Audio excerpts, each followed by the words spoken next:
നമസ്കാരം. പാകിസ്ഥാൻ സമ്പദ് വ്യവസ്ഥയെ പിന്തള്ളി മുൻപിലെത്തിയിരിക്കുകയാണ് ഇന്ത്യയുടെ LICയും ടാറ്റ ഗ്രൂപ്പും. LICയുടെ നിലവിലെ നിക്ഷേപ മൂല്യം പാകിസ്ഥാന്റെ GDPയുടെ 2 ഇരട്ടിയോളമാണ്. IMF കണക്കുകൾ പ്രകാരം പാകിസ്ഥാന്റെ GDP $338 ബില്യൺ ആണ്. അതായത് ഏകദേശം 28,05,400 കോടി രൂപ. LICയുടേത് $616 ബില്യൺ ആണ്. LICയുമായി താരതമ്യം ചെയ്യുമ്പോൾ പകുതിയോളം മാത്രമാണ് പാകിസ്ഥാന്റെ GDP എന്ന് മനസ്സിലാക്കാൻ സാധിക്കും.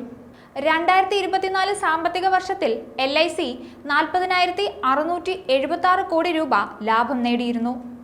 മൊത്തം പ്രീമിയം വരുമാനം 4,75,070 കോടി രൂപയാണ്. ഈ വർഷത്തിൽ പങ്കാളികളായ പോളിസി ഉടമകൾക്ക് ബോണസ് വിതരണം നൽകിയിരുന്നു. കഴിഞ്ഞ 6 മാസത്തിനിടെ കമ്പനിയുടെ ഓഹരികളിൽ 52% വർധനവുണ്ടായി. LICയുടെ 96.5% ഓഹരികൾ സർക്കാരിൻ്റെതാണ്.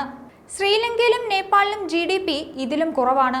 ശ്രീലങ്കയിൽ $74.85 ബില്യൺ, നേപ്പാളിലിത് $44.18 ബില്യൺ.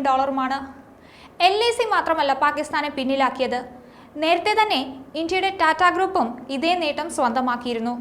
ടാറ്റ ഗ്രൂപ്പിന്റെ വിപണി മൂല്യം പാകിസ്ഥാൻ സമ്പദ് വ്യവസ്ഥയേക്കാൾ മുകളിലാണെന്ന് റിപ്പോർട്ടുകൾ സൂചിപ്പിക്കുന്നു. ടാറ്റ ഗ്രൂപ്പിന്റെ മൊത്തം വിപണി മൂലധനം ഏകദേശം $365 ബില്യൺ ആണ്. പാകിസ്ഥാന്റെ GDP $341 ബില്യൺ ആണ്. ഇത് പാകിസ്ഥാന്റെ GDPയെക്കാളും കൂടുതലാണ്. ടാറ്റ കൺസൾട്ടൻസി സർവീസസ് അഥവാ TCS $170 ബില്യൺ വിലമതിക്കുന്ന ഇന്ത്യയിലെ 2ാമത്തെ വലിയ കമ്പനിയാണ്. പാകിസ്ഥാന്റെ സാമ്പത്തിക പ്രതിസന്ധി 2023 സാമ്പത്തിക വർഷത്തിൽ തുടർച്ചയായ തിരിച്ചടികൾ നേരിട്ടതിനു ശേഷം പാകിസ്ഥാന്റെ ചരിത്രത്തിലെ ഏറ്റവും മോശമായ അവസ്ഥയിലൂടെയാണ് കടന്നുപോകുന്നത്.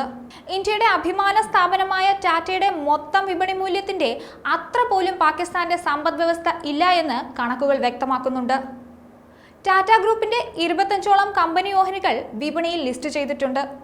ഇതുകൂടാതെ ടാറ്റ ഗ്രൂപ്പിന്റെ ലിസ്റ്റ് ചെയ്യപ്പെടാത്ത കമ്പനികളായ Tata Sons, Tata Capital, Tata Play, Tata Advanced Systems, Air India, Vistara തുടങ്ങിയ 7 കമ്പനികളുടെയും വിപണി മൂലധനം 160 മുതൽ 170 ബില്യൺ എത്തിയിട്ടുണ്ട്. ടാറ്റ ഗ്രൂപ്പിലെ നിരവധി കമ്പനികൾ കഴിഞ്ഞ ഒരു വർഷത്തിൽ മികച്ച പ്രകടനമാണ് കാഴ്ചവെച്ചത്. 2011 മുതൽ പാകിസ്ഥാന്റെ വിദേശ കടം ഏകദേശം ഇരട്ടിയായി. ആഭ്യന്തര കടം 6 ഇരട്ടിയായി വർദ്ധിച്ചു. അതിനിടെ വർദ്ധിച്ചു വരുന്ന കടം, വിദേശ കരുതൽ കുറയൽ ശേഖരം, നീണ്ടു നിൽക്കുന്ന രാഷ്ട്രീയ അസ്ഥിരത എന്നിവ പാകിസ്ഥാന്റെ സമ്പദ് വ്യവസ്ഥയ്ക്ക് കനത്ത ആഘാതം സൃഷ്ടിച്ചു.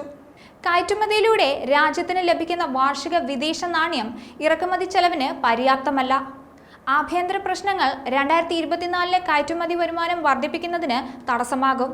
പാകിസ്ഥാന്റെ പ്രധാന കയറ്റുമതിയാണ് ടെക്സ്റ്റൈൽസ്. എന്നാൽ 2023 കയറ്റുമതിയിലുള്ള ചില പ്രശ്നങ്ങൾ മൂലം നിർമ്മാതാക്കൾ വർക്ക്ഷോപ്പുകൾ അടച്ചുപൂട്ടി. 2023 കണക്കുകൾ പ്രകാരം $128 ബില്യൺ വിദേശ കടത്തിൽ $99 ബില്യൺ പാകിസ്ഥാൻ സർക്കാരിന്റെ ഉടമസ്ഥതയിലുള്ള സംരംഭങ്ങളുടെ വിദേശ കടമാണ്.